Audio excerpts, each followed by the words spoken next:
नमस्कार मित्रांनो, 3P share मार्केटमध्ये आपल्या सर्वांचं पुन्हा एकदा मनपूर्वक स्वागत.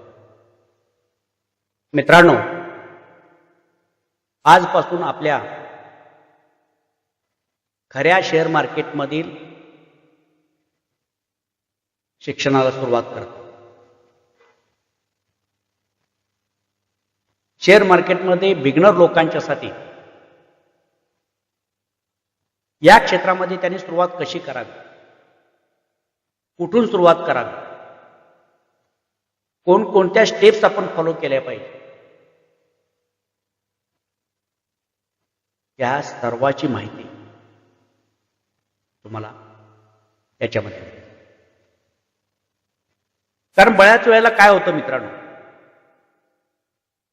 की शेअर मार्केटमध्ये काम करायला येण्यासाठी जे लोक अनेक उत्साही लोक येतात, त्यांच्या माइंडमध्ये एकच उद्देश असतो की आपल्याला कमीत कमी श्रमामध्ये, कमीत कमी वेळेमध्ये, कमीत कमी पैशामध्ये जास्तीत जास्त श्रीमंत व्हायचं आहे. ही मानसिकता ठेवून शेअर मार्केटमध्ये काम करायला येणाऱ्या लोकांची संख्या अधिक आहे.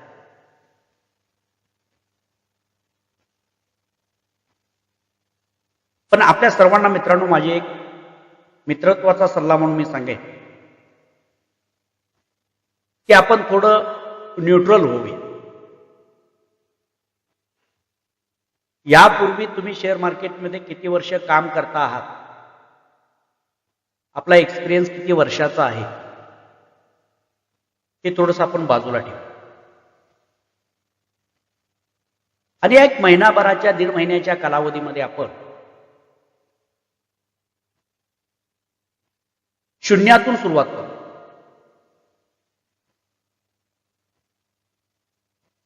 म्हणजे बेसिक पासून एक एक स्टेप फॉलो करत आपण ऍडव्हान्स लेवलपर्यंत जाऊन पोहोचू.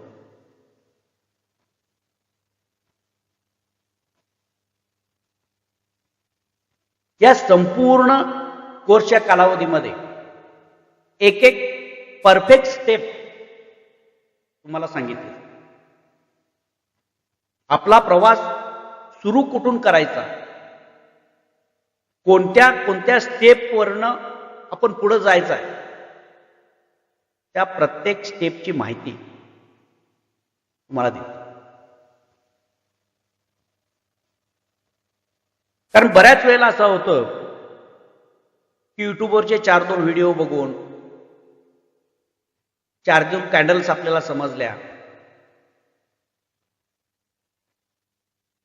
किंवा इतरांच्या सांगण्यानुसार, इतरांनी प्रोव्हाइड केलेल्या माहितीच्या आधारावरती, सोशल मीडियामध्ये मिळालेल्या माहितीच्या आधारावरती आपण शेअर मार्केटचं जे मिळवलेलं नॉलेज आहे ते परिपूर्ण नॉलेज आहे असं समजून आपण शेअर मार्केटमध्ये काम करायला उतरतो.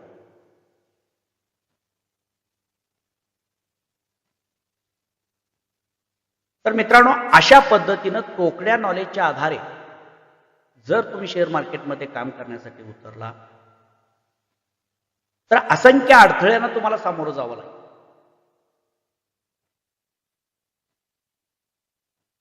आणि आपण आपला प्रवास यशाच्या दृष्टीने सुरू होण्या अगोदर आपण अपयशाचे धनी होतो. आपल्याला हे करायचं. ज्या क्षेत्रामध्ये आपण काम करणार आहोत त्याचं प्रॉपर नॉलेज आपण घेणार आहोत, त्याच्या प्रॉपर स्टेप्स आपण फॉलो करत पुढे जाणार आहोत. आणि त्यातली पहिली प्रॉपर स्टेप म्हणजेच प्रॉपर नॉलेज. आपल्या सर्वांना एक विनंती राहील की आपला फोकस हा फर्स्ट नॉलेज प्रॉफिट लेटर, म्हणजे अगोदर नॉलेज आणि त्याच्यानंतर प्रॉफिट, या उद्देशानं आपण या क्लासकडे पाहायचं, या कोर्सकडे पाहायचं.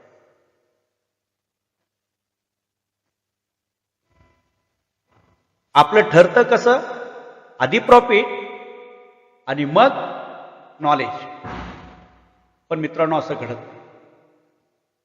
कुठल्याही क्षेत्रामध्ये तुम्ही जाता, नोकरीला जाता, व्यवसाय सुरू करता, त्या प्रत्येक ठिकाणी तुम्हाला तुमच्याजवळ असलेलं स्किल, तुमचे एफर्ट्स त्या ठिकाणी लावावे लागतात.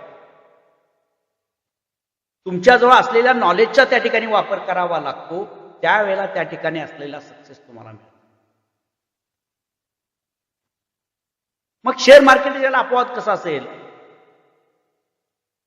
मित्रांनो, शेअर मार्केटमध्ये सुद्धा तुम्हाला नॉलेज घ्यावं लागेल.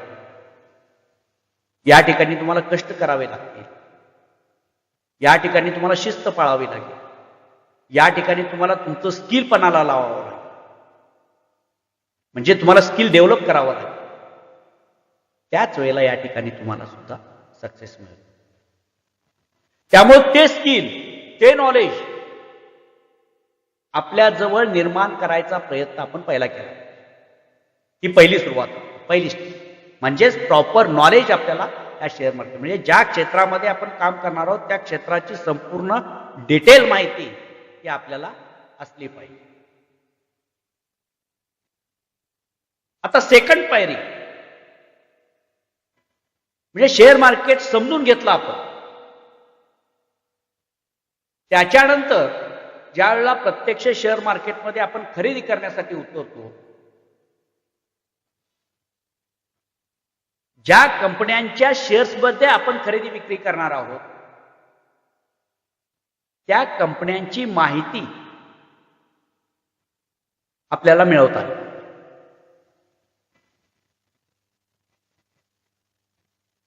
म्हणजे फंडामेंटल अनालिसिस करता आलं पाहिजे. म्हणजे काय? तर एखादी कंपनी, ज्या कंपनीचा शेअर्स आपण खरेदी करणार आहोत, साध्या गोष्टी आहेत. त्या कंपनीचं उत्पन्न काय आहे, कोणत्या क्षेत्रामध्ये ती काम करते, कोणत्या गोष्टीचं ती कंपनी उत्पादन करते, उत्पादन करत असलेल्या कंपनीला लोकांच्याकडून मागणी आहे का, तिची विक्री होते का, त्या कंपनीवर कर्ज किती आहे, प्रत्येक वर्षी ती कंपनी नफ्यामध्ये आहे का, या सगळ्या गोष्टींचा अभ्यास किंवा विचार करणे म्हणजेच फंडामेंटल अनालिसिस. ज्यावेळी तुम्ही मार्केटमध्ये जाता, भाजी मार्केटमध्ये जाता आणि एखादी भाजी निवडत असता, खरेदी करत असता, त्यावेळेला त्या भाजीच्या बाबत अनालिसिस करता तुम्ही. म्हणजे भाजी चांगली आहे का, ती शिळी आहे का, भाजीची पेंडी मोठी आहे का, त्या प्रमाणामध्ये त्या भाजीसाठी सांगितलेली किंमत योग्य आहे का, त्याच्यापेक्षा मध्ये स्वस्तामध्ये दुसरीकडे आपल्याला मिळते का, त्याच पद्धतीच्या क्वालिटीची भाजी आपल्याला दुसरीकडे मिळते का स्वस्तात, हे चेक करता. अगदी त्याच पद्धतीनं शेअर मार्केटमध्ये एखाद्या कंपनीचा शेअर्स खरेदी करत असताना या सगळ्या गोष्टी आपल्याला बघाव्या. कंपनी चांगली आहे का, चांगले असेल तर तशीच दुसरी कंपनी स्वस्तामध्ये आपल्याला त्या कंपनीचे शेअर्स मिळतायत का, तुलना करायची. आणि याला म्हटलं जातं फंडामेंटल अनालिसिस. आता मग हे फंडामेंटल अनालिसिस करायचं म्हणजे त्या कंपनीच्या सेल्स किती होतो ते चेक करायचं आहे आपल्याला, त्याची संख्या, त्याचं काउंटिंग आपल्याला करावं लागेल, नफ्याचं काउंटिंग करावं लागेल. मग याच्यासाठी आपण सीए नाही, कॉमर्स साईडनं आपल्याला मग त्याच्यासाठी ग्रॅज्युएशन करावं लागतं का, तेही करायची गरज नाही. काही ठराविक रेशोच्या आधारे आपल्याला त्या कंपनीचं फंडामेंटल अनालिसिस करता येऊ शकतं. विदिन 5-10 मिनिटांमध्ये एखादी कंपनी, त्या कंपनीचं चांगल्या पद्धतीचं अनालिसिस आपण करू शकतो. फक्त 5 मिनिटं.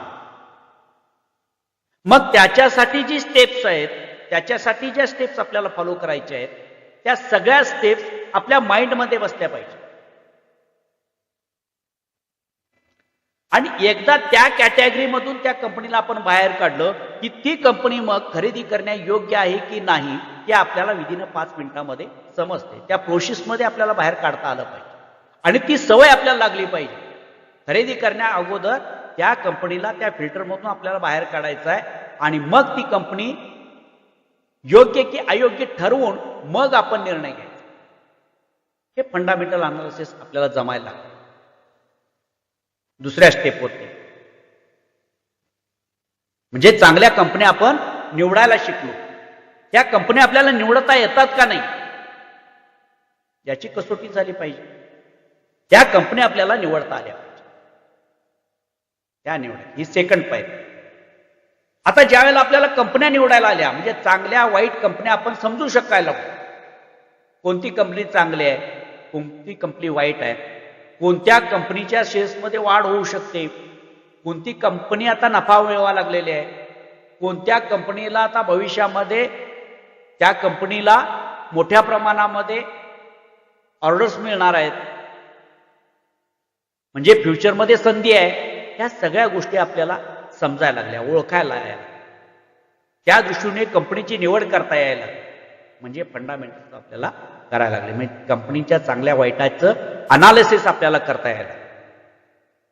मग त्याच्यानंतर सेकंड पायरीवर पुढची थर्ड पायरी टेक्निकल अनालिसिस.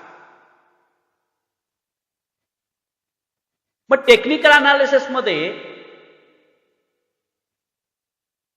ज्या कंपनीचा शेअर्स आपण खरेदी करणार आहोत, चांगली कंपनी निवडली, पण त्या कंपनीला सध्या मार्केट प्राइस मध्ये जे खरेदी विक्री करणारे लोक आहेत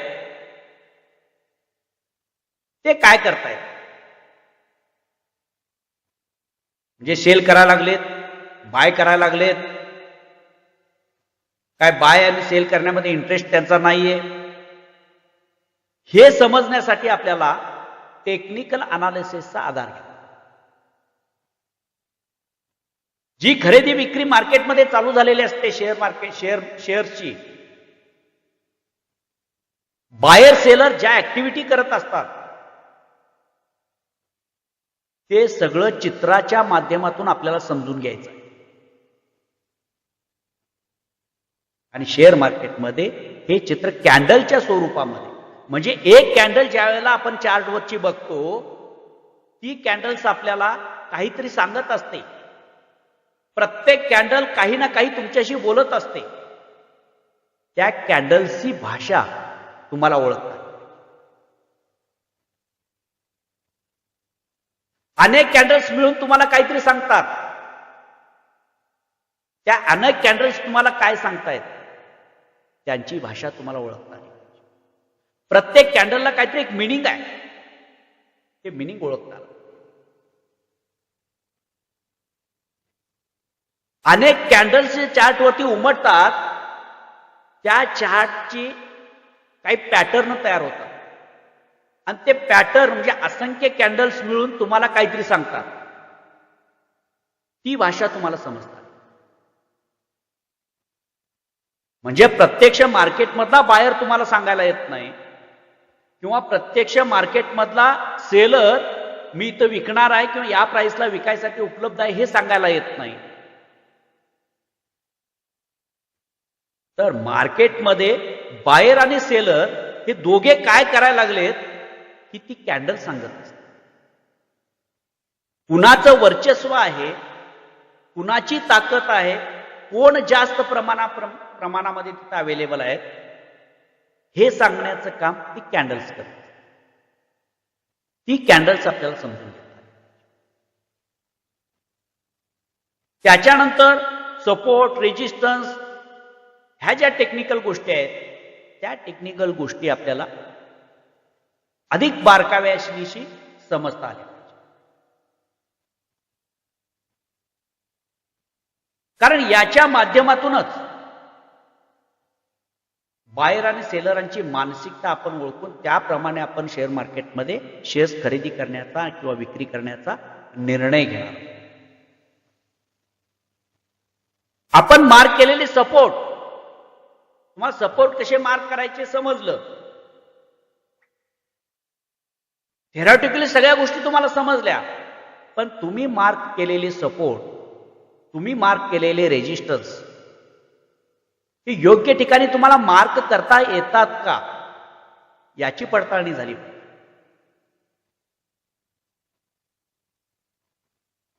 त्याची पडताळणी मग त्यावेळेला तुम्हाला लक्षात येतं की माझ्या टेक्निकल अनालिसिसमध्ये मला सपोर्ट आणि रेजिस्टन्स मारायचे समजतात किंवा सपोर्ट आणि रेजिस्टन्स काय आहेत हे मला समजतात, पण त्यांची योग्य जागा मला अजून समजलेली नाही. आणि ज्या वेळेला ही योग्य जागा तुम्हाला समजेल त्यावेळेला त्या ठिकाणी निर्माण होणारी रिॲक्शन तुम्हाला समजू शकते. त्यामुळे हे टेक्निकल अनालिसिस आपल्याला समजून घ्यावं. आपल्याला काय काय समजलं? आपण चांगली कंपनी निवडू शकलो. कॅन्डल काय सांगते ती कॅन्डलची भाषा मला समजायला लागली. जे चार्ट तयार होत आहेत ते चार्ट काय सांगतायत ती चार्टची भाषा आम्हाला समजायला लागली. सपोर्ट आणि रेजिस्टन्स कुठं मार्क करायची त्यांची जागा मला योग्य पद्धतीने समजायला लागल्या.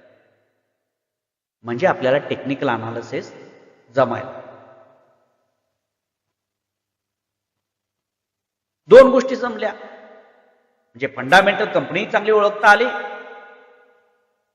आणि मार्केटमध्ये त्या शेअरची प्राइस कुठपर्यंत जाणार आहे, काय करणार आहे, कुणाची संख्या अधिक आहे, बायरची मागणी आहे काय सेलरची मागणी आहे, नेमकं काय मार्केटमध्ये चाललंय हेही आपल्याला त्या टेक्निकल अनालिसिसच्या माध्यमातून ओळखता आलं. मग त्याच्यानंतर पुढच्या पायरीवरती आपण म्हणजे प्रॅक्टिसला सुरुवात करायची. आता ही प्रॅक्टिसला सुरुवात करत असताना सुद्धा तुम्ही जे मिळवलेलं नॉलेज आहे ते नॉलेज कसोटीवर उतरतंय का हे पाहणे म्हणजेच प्रॅक्टिस करणे. आता हे प्रॅक्टिस करत असताना सुद्धा सुरुवातीला आपण रिअल मनीमध्ये किंवा रिअल ट्रेडिंग करायचं नाही. आपण डायरेक्ट थेट मार्केटमध्ये पैसा गुंतवायचा नाही, तर व्हर्च्युअल ट्रेडिंगच्या माध्यमातून अशा प्लॅटफॉर्मच्या माध्यमातून खोटं पण खऱ्यासारखं ट्रेडिंग, खऱ्यासारखी गुंतवणूक ही त्या ठिकाणी करून बघायची की तुम्ही सिलेक्ट केलेले स्टॉक, निवडलेल्या कंपन्या, त्या कंपन्यांचे शेअर्स, तिचं केलेलं अनालिसिस, त्या ज्या अनालिसिसवर तुम्ही जी कंपनी निवडलेली आहे ती कंपनी ज्या टेक्निकल अनालिसिसच्या आधारावरती तुम्ही कसोटीला लावून पाहिलेलं आहे त्याप्रमाणे त्या कंपनीमध्ये मुवमेंट येते का हे चेक करण्याचं, म्हणजे तुम्ही केलेलं अनालिसिस, तुम्ही घेतलेला निर्णय तुम्हाला वाटतो त्याप्रमाणे त्या ठिकाणी घडतंय का नाही हे पाहण्यासाठी तुम्हाला पेपर ट्रेडिंग. आणि मग या पेपर ट्रेडिंग मध्ये जर तुम्हाला सक्सेस तुमचा वाढत गेला, पेपर ट्रेडिंग मध्ये तुम्ही म्हणता तसं घडायला लागलं, तुम्ही खरेदी केलेला एखादा स्टॉक तुमच्या म्हणण्याप्रमाणे वाढत जायला लागला की मग हळूहळू तुम्ही रिअल मार्केटमध्ये म्हणजे पुढच्या स्टेपवरती यायचं आणि रिअल मार्केटमध्ये काम करण्यासाठी उतरायचं.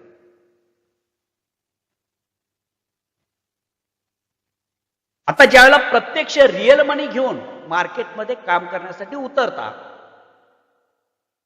त्यावेळेला तुम्हाला लॉंग टर्मच्या दृष्टिकोनातून एखादा स्टॉक खरेदी करण्याची सुरुवात करायची. कारण आतापर्यंत तुम्ही पेपर ट्रेडिंग करत होता, व्हर्च्युअल ट्रेडिंग करत होता, तोपर्यंत तुमचे इमोशन्स त्या ठिकाणी काम करत नव्हते, तुमची सायकोलॉजी त्या ठिकाणी इफेक्ट करत नव्हती. आता मात्र तुम्हाला या सगळ्या गोष्टी जमायला लागलेल्या आहेत. त्यावेळेला तुम्ही रिअल मार्केटमध्ये रिअल मनी इन्व्हेस्ट करून एखादा स्टॉक खरेदी करायला लागलेला आहे, गुंतवणूक करायला लागलेला आहे. त्यावेळेला तुमचं माइंडसेट, तुमची सायकोलॉजी त्या ठिकाणी इफेक्ट करत असते. तुमच्या संयमाची, तुमच्या पेशन्सची त्या ठिकाणी रिअल मार्केटमध्ये कसोटी लागत असते. आणि हे इमोशन कंट्रोल करण्यासाठी म्हणून आपल्याला काही लिमिटेड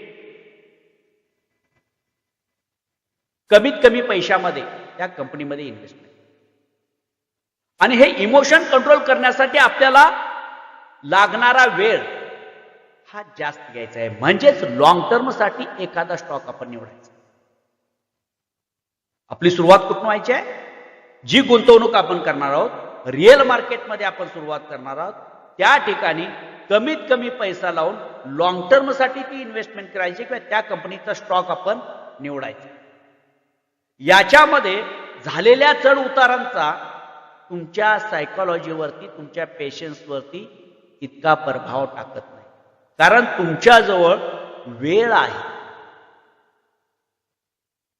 तुम्हाला वेळेची मर्यादा या ठिकाणी नाही. त्यामुळे तुमची सायकोलॉजी बिल्ट होण्यासाठी खाली जाताना तुम्ही पॅनिक होणार नाही, कारण तुम्ही काही तुमच्याजवळ असलेल्या कालावधीमध्ये तुमच्या अनालिसिसनुसार तो स्टॉक पुन्हा बुलिश मुवमेंटमध्ये येऊ शकतो. हे अनालिसिस तुमचं आहे, याच्यावरती तुम्ही स्टिकअप राहू शकता. पण जर या ठिकाणी वेळेची मर्यादा असेल तर त्या वेळेमध्ये तुमचं जर अनालिसिस इकडं तिकडं झालं, चुकलं, तर त्या पॅनिक सिच्युएशनमध्ये तुम्हाला तुमची सायकोलॉजी बिल्ड करता येईल.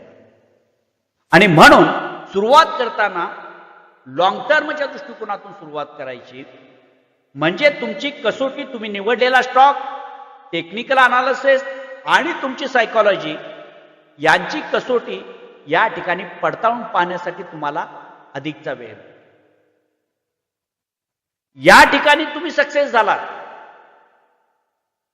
की मग पुढे जाऊन तुम्ही शॉर्ट टर्म ट्रेडिंग मध्ये उतरायचं आहे, म्हणजे वेळ कमी करायची. शॉर्ट टर्म मध्ये स्टॉक म्हणजे ज्या ठिकाणी तुम्ही 2-3 वर्षासाठी एखादा स्टॉक खरेदी करत होता किंवा गुंतवणूक करत होता, ती गुंतवणूक तुम्ही, तो पिरियड तुम्ही शॉर्ट केला, कारण तुम्ही लॉंग टर्म मध्ये सक्सेस व्हायला लागलेला, तुम्ही केलेला अनालिसिस बरोबर यायला लागलेला. थोडा वेळ जातो पण बरोबर येतो, तुमचं टेक्निकल अनालिसिस बरोबर यायला लागलं, मग तुम्ही तुमचा वेळ कमी करू शकता. शॉर्ट टर्म मध्ये इन्व्हेस्टमेंट करायला सुरुवात करा. मग शॉर्ट टर्म मध्ये इन्व्हेस्टमेंट केल्यानंतर आधीच्या पेक्षा थोडे अधिक स्किल तुम्हाला या ठिकाणी डेव्हलप करावं, म्हणजे वेळ कमी मिळाली. याच्या अगोदर तुम्ही 2-3 वर्ष त्या स्टॉकमध्ये थांबत होता, पण आता मात्र वेळेची मर्यादा आहे. तुम्हाला 2 महिन्यामध्ये, 3 महिन्यामध्ये त्या स्टॉकमधून रिटर्न्स घेऊन बाहेर पडायचं आहे. त्या पिरियडमध्ये तो स्टॉक काय करू शकेल याचं अनालिसिस तुम्हाला करावं लागेल आणि त्या टाइम फ्रेममध्ये ट्रेड करून तुमचा सक्सेस चेक करावा. आणि इथं ज्या वेळेला शॉर्ट टर्म मध्ये सुद्धा तुमचं अनालिसिस, म्हणजे तुम्हाला कॅन्डल समजली, त्या कॅन्डलचं बिहेवियर समजलं, चार्ट समजले, सपोर्ट रेजिस्टन्स समजले, ज्या ज्या गोष्टी टेक्निकल अनालिसिसच्या कसोटीवरती त्या कंपनीच्या स्टॉकच्या शेअरच्या प्राइसला लावून पाहिल्या, ते बरोबर यायला लागलं. म्हणून तुम्ही अधिकचा निर्णय घेऊन कमीत कमी वेळेमध्ये नफा घेऊन तुम्ही काय व्हायला लागला, बाहेर. शॉर्ट टर्म मध्ये तुम्ही सक्सेस झाल्यानंतर तुम्ही इंट्राडे मध्ये येऊ शकता, अधिक कमी वेळेमध्ये.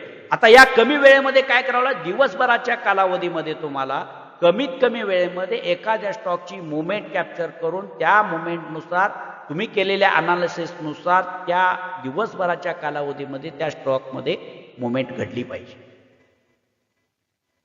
तुम्हाला निर्णय घेता आला पाहिजे.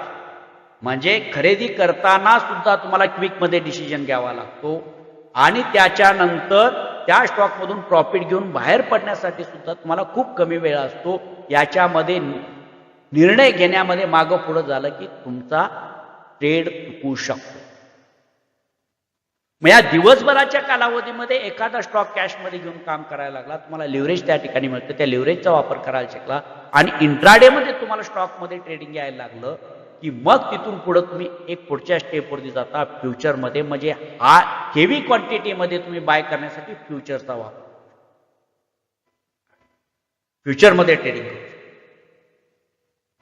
आणि सगळ्यात शेवटी जेवढंच तुम्हाला माहिती आहे का, जेवढंच मला करायचं आहे असं म्हणून या शेअर मार्केटमध्ये आलेला आहात, ती जागा म्हणजे ऑप्शन ट्रेड. म्हणजे आतापर्यंत सांगितलेल्या सगळ्या गोष्टी तुम्हाला या मायनर स्वरूपामध्ये माहिती आहेत, पण प्रामुख्याने तुम्हाला ऑप्शन बद्दल शेअर मार्केटमध्ये अधिक माहिती. म्हणजे सी आणि पी या 2 गोष्टी तुम्हाला माहिती आहेत, कारण याच्यामध्ये कमी पैसा लागतो, कमी वेळेमध्ये आपल्याला भरपूर पैसा मिळवता येतो म्हणून ह्या गोष्टी आपल्याला हव्याशा वाटतात. या सीई आणि पीई कडं म्हणजेच ऑप्शनकडे आपण काय होतो, आकृष्ट झालेलो आहोत. पण मित्रांनो, एक गोष्ट लक्षात घ्या, जर कमी पैशामध्ये कमी वेळेमध्ये जर खूप सारा पैसा मिळणार असेल तर तो सोपा असेल. एक साधा प्रश्न आपल्याला मनाला विचारायचा, हे साधा असेल, हे सोपं असेल, मिळवता येतो की नाही? निश्चितपणे मिळवता येतो. कमी पैशामध्ये मिळवता येतो का? कमी पैशामध्ये मिळवता येतो. कमी वेळेत मिळवता येतो का? कमी वेळेत मिळवता येतो. कमी पैशामध्ये भरपूर मिळवता येतं का? कमी पैशामध्ये भरपूर मिळवता येतं. ऑप्शनच्या साईड. मग ते सोपं आहे का? या प्रश्न मात्र आपल्याला विचारावा. कारण जर ते इतकं सोपं असतं तर बाकीच्यानी सगळा व्यवसाय, नोकऱ्या सगळ्या सोडून याच ठिकाणी काम. मग ते खूप अवघड आहे, आपल्याला येणारच नाही का? असं नाही मित्रांनो. फक्त याच्यामध्ये एक थोड्या गोष्टीचा फरक आहे. जे खूप अवघड आहे ते खूप सोपंही करता येतं,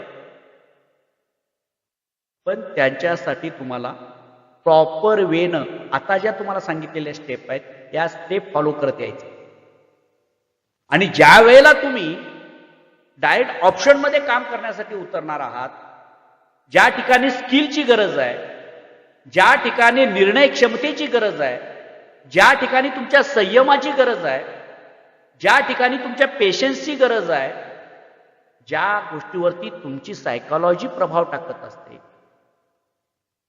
त्या सगळ्या गोष्टी हाताळण्याचं स्किल जर तुमच्या डेव्हलप झालं तर तुम्ही मार्केटचा बादशाह बनू शकता. ह्या सगळ्या गोष्टी, हे सगळं स्किल डेव्हलप करण्यासाठी सुद्धा आतापर्यंतचा प्रवास, इथपर्यंत येताना जेवढा प्रवास झाला त्याचा दुप्पट प्रवास तुम्हाला या केवळ एकाच क्षेत्रामध्ये म्हणजे ऑप्शन ट्रेडिंग मध्ये करावा लागला. म्हणजे वरवर पाहता तुम्हाला जी गोष्ट सोपी वाटते त्याच्यासाठी अनेक गोष्टी रिलेटेड आहेत, अनेक गोष्टींचा अभ्यास आपल्याला असायला, मग आपल्याला याच्यातून भरपूर पैसा मिळवता येऊ शकतो. अवघड नाही, पण म्हटल्याप्रमाणे यातली एकही स्टेप आपल्याला चुकवता येणार नाही. थोडा वेळ द्यावा लागेल आपल्याला, आणि थोडा वेळ दिल्यानंतर एकदा तुमच्या हातामध्ये ते बसलं, एकदा त्या वाटेवरती तुम्ही रुळलात, म्हणजे ती प्रक्रिया एकदा समजून घेतली आणि त्या प्रक्रियेमधून वारंवार तुम्ही गेलात की मग ती वाट, तो प्रवास तुम्हाला अत्यंत सहज सोपा राहील. 100% खात्री. या ऑप्शन मध्ये सुद्धा सुरक्षितपणे प्रवेश करून आपण स्किलकडे, बारकाव्याकडे जाणार आहोत. म्हणजे ऑप्शन मध्ये काम करत असताना सुद्धा तुम्ही ज्या पद्धतीने समजता त्याच पद्धतीने न करता, म्हणजे सी बाय करणे, पी बाय करणे एवढ्यापुरतं मर्यादित न राहता, आपण याच्यामध्ये सुद्धा सुरुवातीला ज्याप्रमाणे आपण समुद्रामध्ये पोहण्या अगोदर नदीमध्ये पोहायला शिकतो, नदीमध्ये पोहण्या अगोदर, प्रथम पोहण्या अगोदर आपण सुरक्षितपणे पोहता कसं येईल याच्यासाठी सुरक्षित साधनं आपण वापरतो, अगदी त्याच पद्धतीनं ऑप्शन मध्ये काम करत असताना सुद्धा आपण सुरक्षित कवच आपण बाळगणार आहोत आणि त्याच्या सहाय्याने त्या ऑप्शनच्या या मार्केटमध्ये आपण काय करणार आहोत, समुद्रामध्ये उतरणार आहोत. आणि मग जसजसं आपल्याला त्यातला सराव होत जाईल, त्यातलं एक एक सुरक्षा कवच आपण बाजूला काढून अत्यंत बिंदासपणे, सराईतपणे त्या ऑप्शनच्या ट्रेडिंग मध्ये आपण काम करू आणि आपल्याला भरपूर सारा नफा मिळवता येऊ शकतो. हा सगळा प्रवास तुम्हाला तुमच्या यशापर्यंत घेऊन जाण्याचा सगळा प्रवास, सगळ्या स्टेप अत्यंत बारकाईनं आणि अत्यंत तळमळीनं तुमच्यापर्यंत घेऊन आम्ही येणार.